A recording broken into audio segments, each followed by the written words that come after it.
Great. So good morning, ladies and gentlemen, and a very warm welcome to the very first edition of Peer-to-Peer Talks. We always focus on the company and the strategy and numbers, and that is very important, and we will still do that. But I really wanted to also focus on the men and women driving these companies, and for all of you to really get to know these great leaders and what drives them as they drive their companies, customers, employees forward. So with that, it gives me great pleasure to welcome Mr. Rama, who is not only a good friend of mine, but also the founder and CEO of Merchant Trade in Malaysia. And this is a first for two reasons, not only for this series, but also to get Rama on video to actually do this, which I think has taken me almost 10 years to do. So welcome, sir. How are you? Thank you. I'm fine, Mohit. It's good to be here today with you. Great. Yeah. Well, no, thank you for making the time. I appreciate that, especially in these very tough times. So we'll get on to Merchant Trade and everything else. But Rama, tell me the journey before Merchant Trade. You know, what was life like for the younger version of Rama before Merchant Trade? Before the white beard came on, sir. Of course, I'm born and brought up in KL, Kuala Lumpur. And I started work straight away, going to the employment market after straight away, I think, age of maybe 18. Then slowly I got my degree while I'm working on a part-time basis. Then at the age of 26, the 25 years ago, right? So you know how to guess my age. So that I started from the company. I decided not to work to anyone, and that's a time that in way back in 1996 that formed the company. And after that, but unfortunately, the company I cannot start running because of the Asian financial crisis, 1996, 1997. That little bit take off only in way back in 2001. So then only we started the Merchant Trade, right? But Merchant Trade, when you started it, wasn't Merchant Trade like today, right? It was a completely different business. Yeah, totally different. When I started, I just want to do a business for my own. That is the main behind. So I was really looking for a clue what business to do. Trading probably is what I thought that time. And if you know the name Merchant Trade is something like trading. So I started with a telecommunication equipment supplier. So that's the main business initially. But it's not well. But later I moved in 2003. We went into VoIP business, voice over internet protocol, and servicing migrant. And that's where I get to know this segment of market, and then we move on what the customer needs. So over the period in 2007, we went to remittance, and after that, that's all. That's all. The rest all history. Yeah.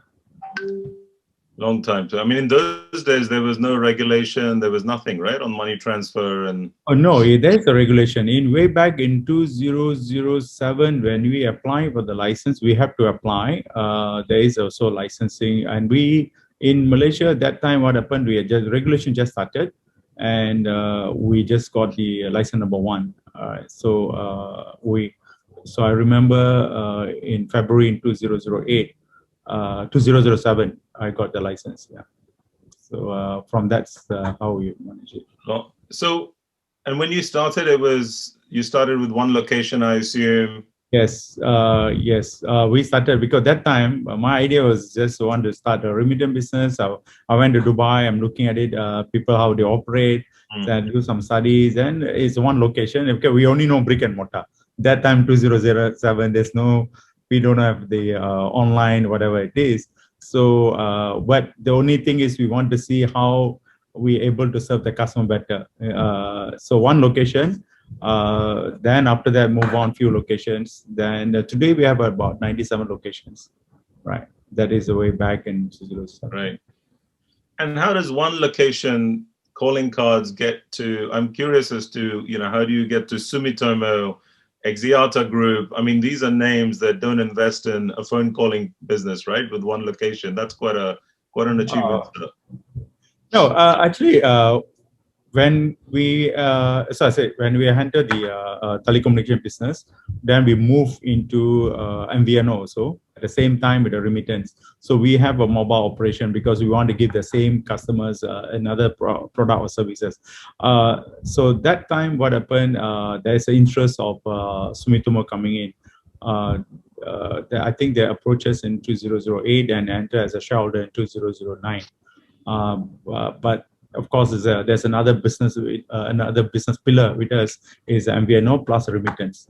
Of course, then in way back 2014, the Salcom Axiata they also came in and take a stake because mobile that time was doing very well, and plus a remittance is a good combo for customers. Yeah.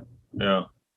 So yeah, let's get back to Rama, sir. So tell me, how would you define your leadership style, sir? I mean, you've had quite a journey. The organization's grown multiple folds with new people coming in. You know, how would you define your leadership sort of style, and what keeps you motivated after all these years? Leadership style, I think I'm very flat. I like to work in very flat, make it very simple, straightforward. I want to make a decision quick. Not much slides, smaller thing. I don't waste a lot of time into preparing this. Of course, board paper different, right? You need to prepare. But other than that, in terms of operation, I think we want to make an engagement, right? Make a decision and quick to move on. So I don't like to hold a certain decision, right? So that is where I like to engage with my staff and my people, my stakeholders. We make a decision, move on, and it's a quick decision process implemented. In terms of what keep me motivation, I just very frank, sir. I think keep going is one I can tell it. Just keep going, keep growing. I think that's keep me motivation. I think see where we started, one location, one staff, two staff. Today we have a number of staff. It's just let's grow. We'll see how the company grow, where it can grow, how big it can go. So that's the only thing keep me motivation. But I've seen you looking at the report down to one location, the teller, calling the teller directly, even late at night, early morning. I mean, I think in some ways, they appreciate that because the CEO is calling them and taking interest. But for you, that's okay when you have one or two locations, but 97 locations and operations, not just in Malaysia anymore.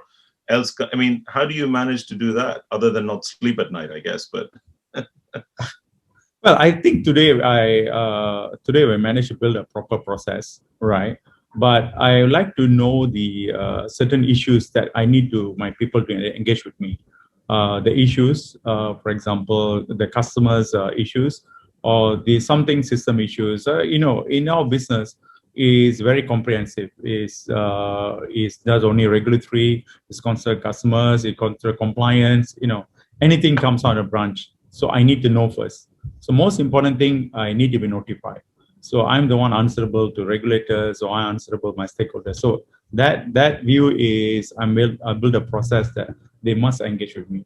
So that's where sometimes but one thing I engage, make sure all my staff send me message, whatever branch operation, whatever sales, whatever issues, it's a flat. That's why they can call me and they can send a message.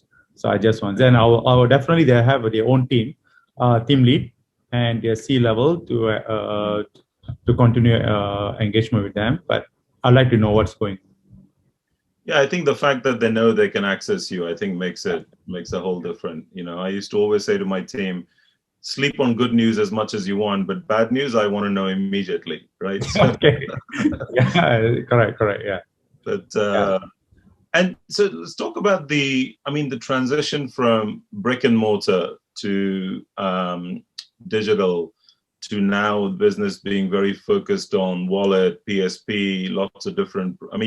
While we'll talk about the strategy in a minute, but I'm sort of more curious about the people. You've had to, I'm sure, people that have been with you for years may have grown with the organization. Some have not grown. You've had to bring in new people, a very different skill set, much younger crowd.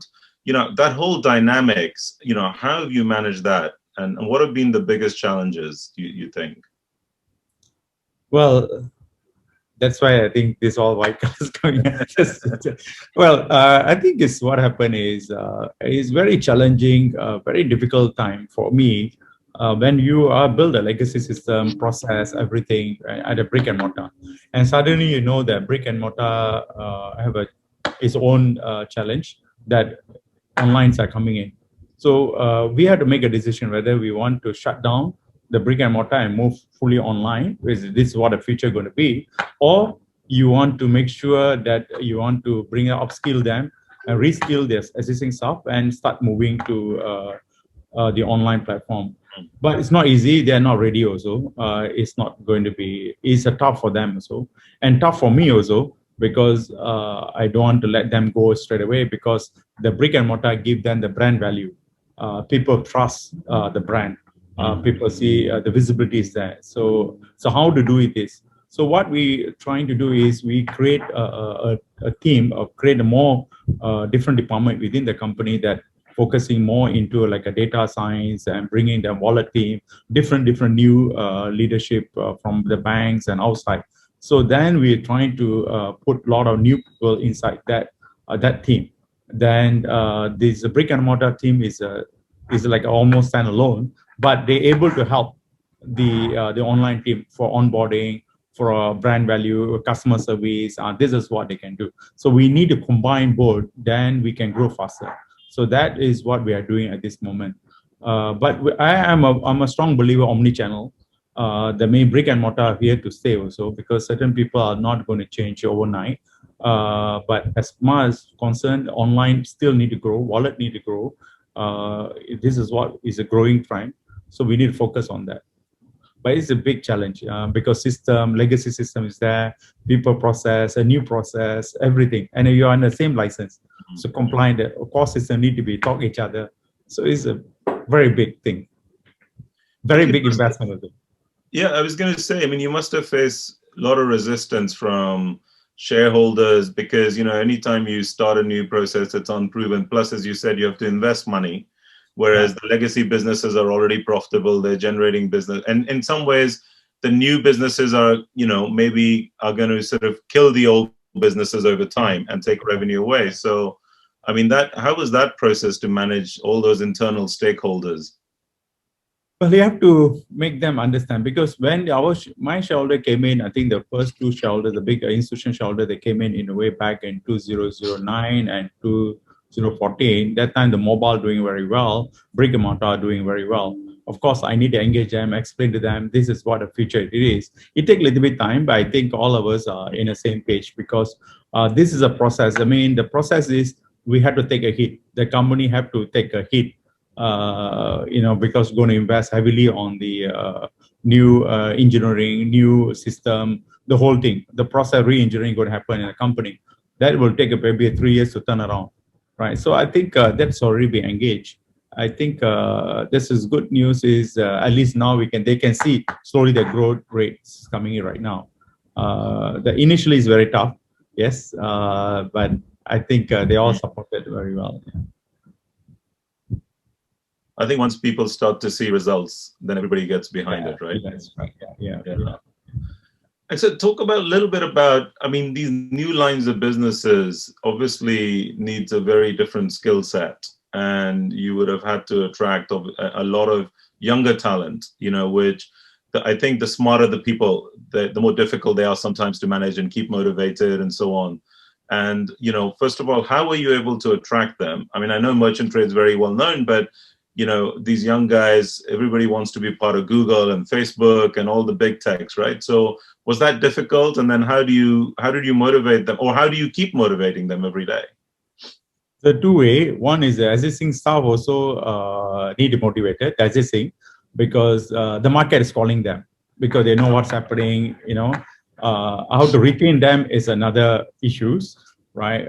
Because they already started learning, they understand the new process. They are putting new products in the market right now, and there are very much demand in the market. That is one. Another one is getting a new talents coming in, right? To put inside into our ecosystem. So I have to manage these two, right? So it is not easy, but the good news is people coming here, they want to learn, right? We know they'll be coming in, they are willing to come. They're coming to the new staffs are coming in. They like to see something new. They want to learn something new. right? They think that they want to get into new ventures. So that merchant trade doing it, they want to be part of it. Probably I cannot stop the loyalty. It cannot be very much loyalty nowadays, right? But we have to give them whatever the best we can, retain them. So it's a bit tough, but we managed to attract some talents coming in at this moment. Yeah, yeah, no, that's We're good. marketable. They are marketable. At the same time, I'm happy. We're trying to maintain them as much as possible. But the most important thing, I think, is what the merchant can offer to them. So if we're not growing, we don't continually venture, or we're not putting in a new product online, and they are not motivated to stay here. They think that they better move outside. So we also need to keep going. I think in some ways, they probably keep you on your toes and younger in some ways, right? Because Yeah, they're also yeah. pushing Maybe you. I wish I come 15 years younger than my age. Can run faster. Yeah. Yeah, no, that we all wish, sir, for sure. Let's talk about, unfortunately, the last 1 year or so, given with COVID, has been a really challenging year, both for the business, but personally. I mean, how have you coped before we get onto merchant trade? I mean, how have you coped for the last? And we're not out of it yet completely, but hopefully some signs. How has it been for you, sir? So, I mean, to be very frank, sir, it's not easy when we suddenly the MCO come in. It's something like it take me for at least a week, 2 weeks for me to digest. Right, this is a new kind of environment I'm in, and first is first. I need to save my staff, save whatever the whole ecosystem. That is where I need to look at it. All right. So number one, I don't want do any retrenchment. I'm not very sure how long this one will take. That is the last year, way back in March. So I relook again. They're definitely the first 1 month, the numbers are not doing good because that surely will drop, except the digital side platform growing. So we look back, we need to continue to grow our numbers. So that is where we're coming in, and we see, okay, let's put certain division, that whichever division is not going to be profitable. For example, we also have in the money currency business. So we know that people are not going to travel. We have to let it go. So whether we want to let go the staff or we want to redeploy them in other division. So whichever, like a sales. So this is where we re-look at everything. But that give us a little bit thinking how to grow a business. So we put a lot of focus on digital and acquisition. So that keeps us, our numbers are better in 2020. We managed to increase our market share. In fact, we think that our numbers went better. Compared with the market, I think we are much better in last year. So within the short time, even MCO comes in, we managed to grow the market.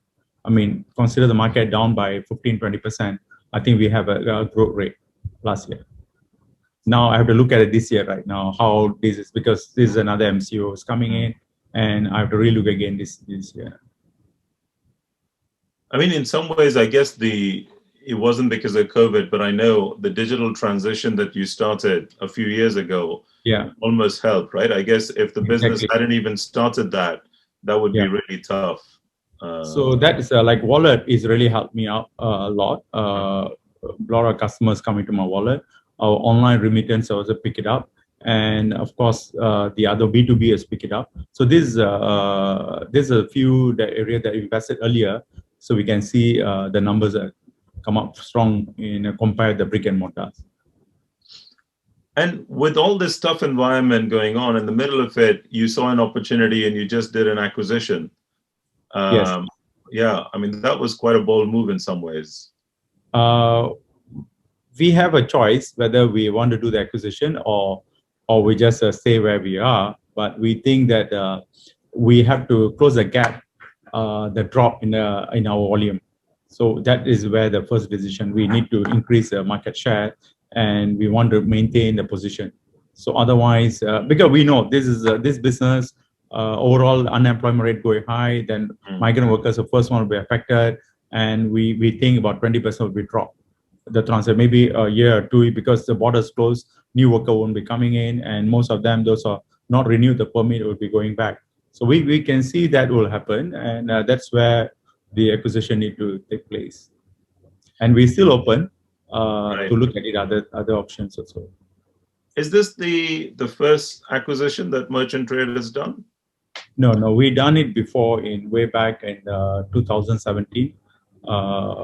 We done it for more on a currency business acquisition. So But we this done is probably that. the biggest one. Yeah, this is the biggest one. Yeah. And and how have you found the integration of the two? Because you've always grown it predominantly organically, and now you've got all these people coming in. How organizationally, how's that been? Culture-wise, yes, there will be a definitely big challenge. But I think overall the people settle down very well. But I think because they see that we have a more product, more structured, more deeper understanding of the business, I think they settle down very well. Except few that they couldn't catch up, what we're doing. But overall, because the product line is a bigger than because the other side is only remittance, but we have wallet, we have other product. Maybe they are excited about that. Yeah. Yeah. Oh, great. So you look forward now, hopefully we're going to come out of this, this year at least, with all the vaccines happening, but it will take some time for things to get back to normal, whatever that new normal may be. But when you look at the business horizon, how do you see the next, 2-3 years panning out? Do you think, things go back to normal, the growth rates continue, or do you need to radically change your business now, given what has happened moving forward? Based on for us, we look at it, the market is not going to be that easy for the next 2-3 years, because it's depend economic growth right now. It's in the recovery process, right? And whether you can supply with the more workers in the market, whether the migrants still coming in too, because some of the migrants already gone back, right? Whether the new supply is coming in or not. So that's something that we're not very sure when this is going to happen. It can be happen wherever territory we are, like Malaysia and Singapore. So this is question number one. So we think that our growth rate not going to be very great, will be a very, very minimal because of the demand and the supply. The second thing, what we look at it, we have to, if you want to retain in position, we have to look at it other means to run the business. Maybe we need to give them more focus on the digital. So that's what single platform we're building. We try to moving our existing customer also in the platform. We'll see how we can gather this momentum in the digital, because this is a right time for us to give them a lot of education, right? Putting a lot of effort, putting a lot of money into giving them education. So probably this time, maybe 1 year, 2 years back, if I'm going to talk to the migrant or about digital, they don't understand what it is or they refuse. But today, the acceptance level very high, right? Yeah. So because they understand what it is, right?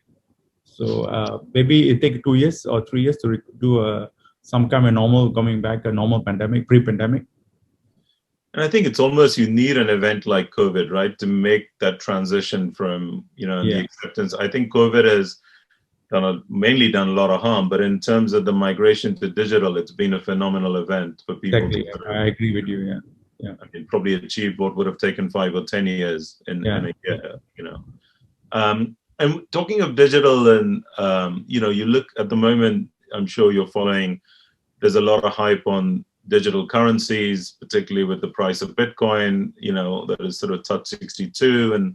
But putting Bitcoin aside, a lot of innovation in terms of, what is happening with these digital currencies. Have you explored, or do you think there's a future for any of this? Or is it still the regulatory environment and you think it's far where we start to see the sort of digital currencies come into cross-border? Well, I look at it, what I have, in our license are very highly regulated. So I have to go back. So my mind must be set whether I want to do regulated business or non-regulated business. So when we are inside the regulated business, so I have to look back what they allowed, what they not allowed. So that is where, unless I'm totally out from the regulatory business, that I can think out of box, right? Bitcoin, all the thing. But in the regulatory framework, if this is one allowed, then I think we're going to focus. Today, I think what we are trying to do is we're trying to combine everything, wallet, in a single platform. maybe we can, if we allow those who approve regulated business approved by the license provider, like even like anyone providing the crypto, if they approve, we can connect to them, so we can cross sell. That's kind of option we keeping option open. So rather than we want to build it, we better do a collaboration. That's what we are thinking. Yeah. Yeah, I think the regulatory, I mean, in some ways, this whole industry needs a regulatory framework, because without that, it's very difficult. And as we've also seen recently with what's happening with Ripple and the SEC in the US, in fact, MoneyGram canceled their contract with them. But I think you can't stop innovation. So I think it's a matter of time, hopefully, that the regulatory framework will catch up. So look into your crystal ball, and what do you see? That, I guess, two things. What is sort of the next 5 years hold for Rama? Is it continue with more of the same? Is it go and sit? I don't ever see you sitting on the beach and retiring. So what is the next 5 years? I wish I can sit on the beach and go in Hawaii, but anyway. But I think what we see is we want to go. We just last 2 years we just tried to go outside Malaysia. We're testing in Singapore. That's fully digital. I think we like to move out from slightly want to move more investment outside Malaysia. We're looking into all the possibility coming out, whether we do acquisition.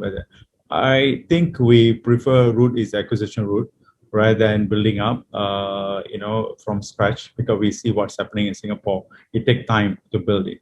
So that's something we're exploring right now in Asia Pacific or in the region.